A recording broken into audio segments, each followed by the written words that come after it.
Hi. Greetings.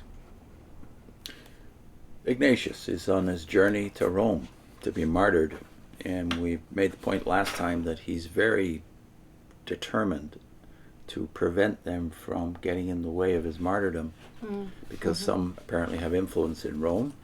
That is more than a strong hint that there's members of the aristocracy who've been converted to Christ in the previous generation. So here we are in now paragraphs 5 through 7 in Ignatius's letter to the Romans.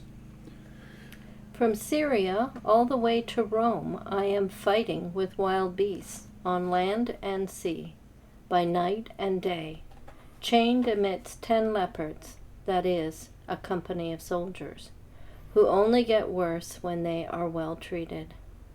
Yet, because of their mistreatment, I am becoming more of a disciple.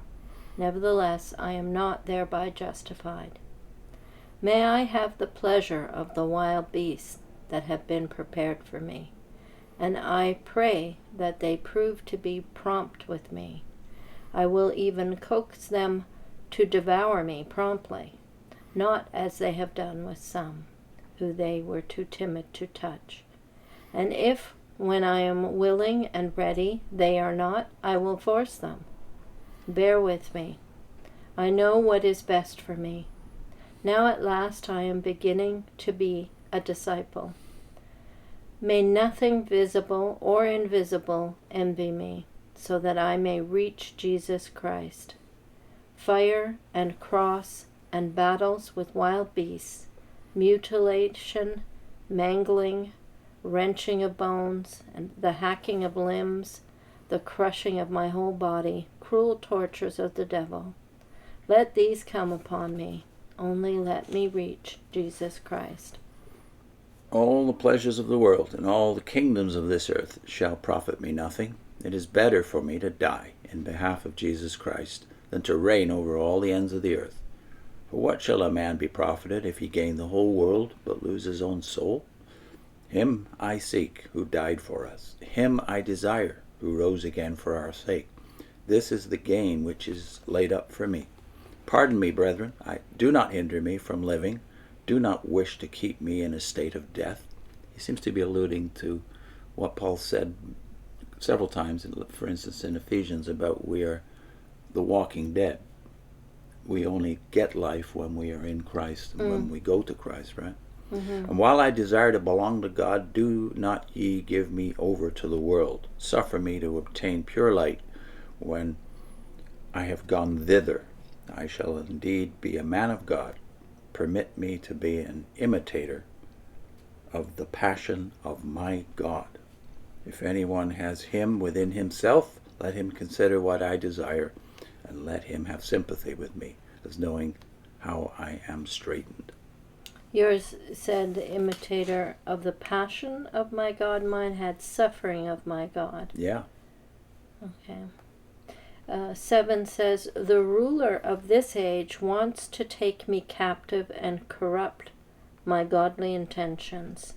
Therefore none of you who are present must help him. Instead, take my side, that is, God's. Do not talk about Jesus Christ while you desire the world. Do not let envy dwell among you. And if upon my arrival I myself should appeal to you, do not be persuaded by me. Believe instead these things that I am writing to you. For though I am still alive, I am passionately in love with death as I write to you. My eyes have gone crazy here. My passionate love has been crucified, and there is no fire or of material longing within me, but only water living and speaking in me, saying within me, come to the Father. I take no pleasure in corruptible food or the pleasures of this life. I want the bread of God, which is the flesh of Christ, who is of the seed of David. And for drink I want his blood, which is incorruptible love. Yeah, very clear that he does not want to live if it means being apart from Christ. He's got no cares in the world, literally. except to take care of the flock and to go to Christ. Yeah. He's not ambitious, and this is against the narrative that you have learned as a Jehovah's Witness, that the bishops, and he is a bishop, and he's writing with the compliance of other bishops of other churches, that they were all ambitious for power in this world. That's obviously not the case here. No. He's alluding to martyrs that have already gone. He's talking about what the lions and the beasts in the arena do to them. And the Christians in Rome know about that, because the first great persecution in the Gentile world anyway was in Rome in the 60s under Nero. They know all about this, and it gets a bit gruesome, doesn't it? Yeah. That maybe they can't bear to think about what's going to happen to to a famous bishop. Yeah. But he can bear it, because he knows what's on the other side of it, and what a glorious end it is as a witness to Jesus. So and notice it's all about witnessing to Jesus. Yeah. Him I seek. Yeah, and when he focuses definitely on Jesus, and when he does, he kind of clues you into why he focuses on Jesus. He's the means of him having that opportunity, that hope of being with Christ. Yeah. After his death. So he says, it's him I seek, who died on our behalf. Him I long for, who rose again for our sake. Mm-hmm. So it's centered on the gospel, that the hope of Christians is through the death of Christ. And to now be he with wants Christ is the to hope. imitate him. Yeah, he's not even talking about ruling in heaven. He's talking about being with Christ. Yeah. That's his hope. That's clear. He says, better to me to die in behalf of Christ than to reign over all the ends of the earth. So that's anything but ambition. Yeah.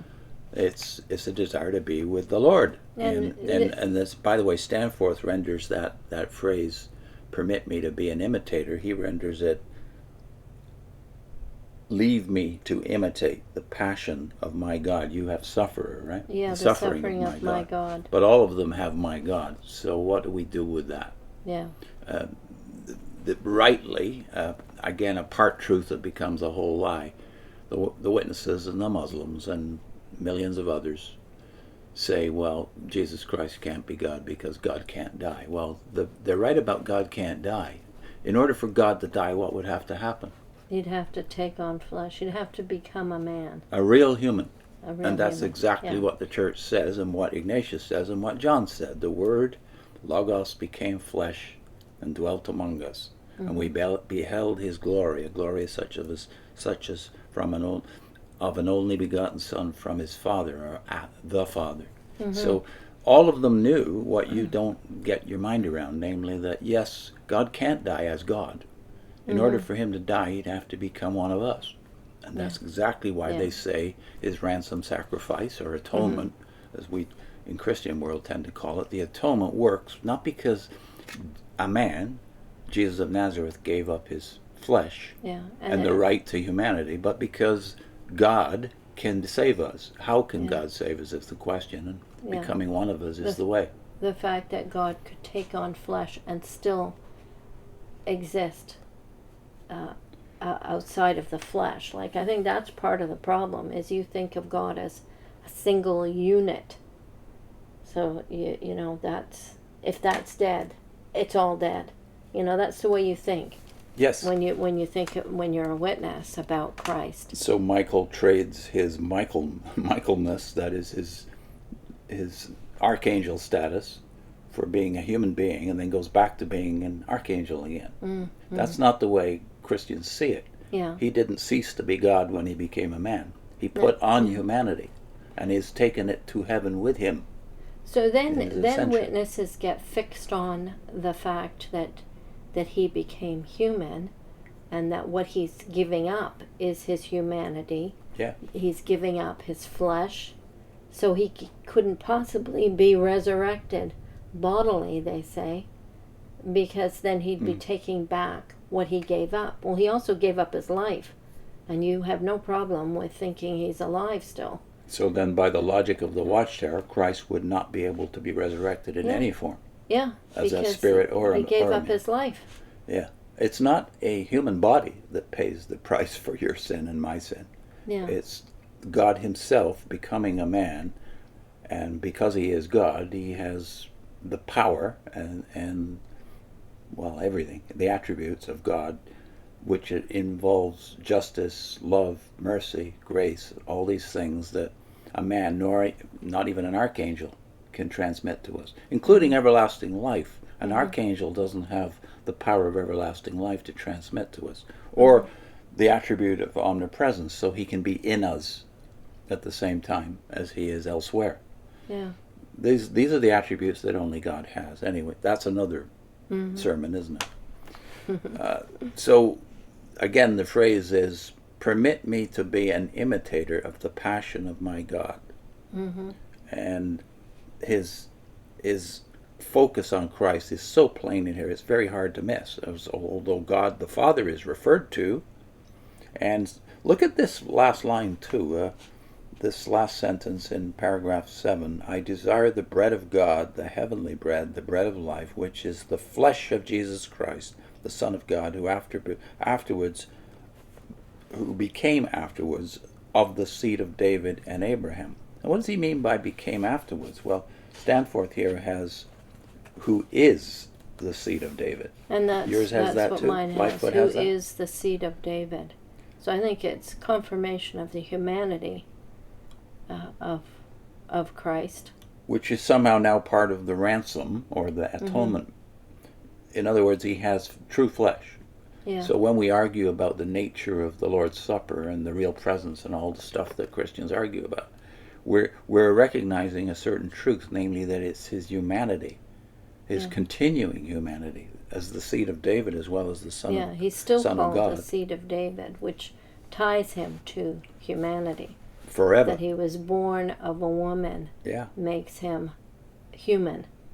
And of the seed of David, he has a line that goes back in human history. And he's coming back to rule on the throne of David, which is the testimony of all the prophets. But somehow it's got lost in the eschatology of the church, not just Jehovah's Witnesses, but for millions of Christians, that's just not real. It's about heaven and hell for many, or just heaven if you're a universalist for all. But no, the destiny of the earth, new heavens and new earth, is tied up with this idea that he's the Son of God, Son of Man, and Son of David. And I think the longing here is to be with those you love. He wants to be with the Father. He wants to be with the Son.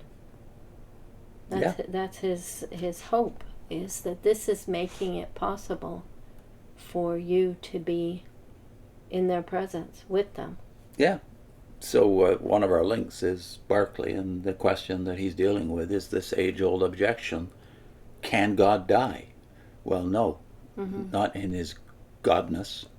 He can only die if he becomes one of us. So Berkeley's talking about the Logos became flesh and dwelt among us. Okay. See you next time. Bye.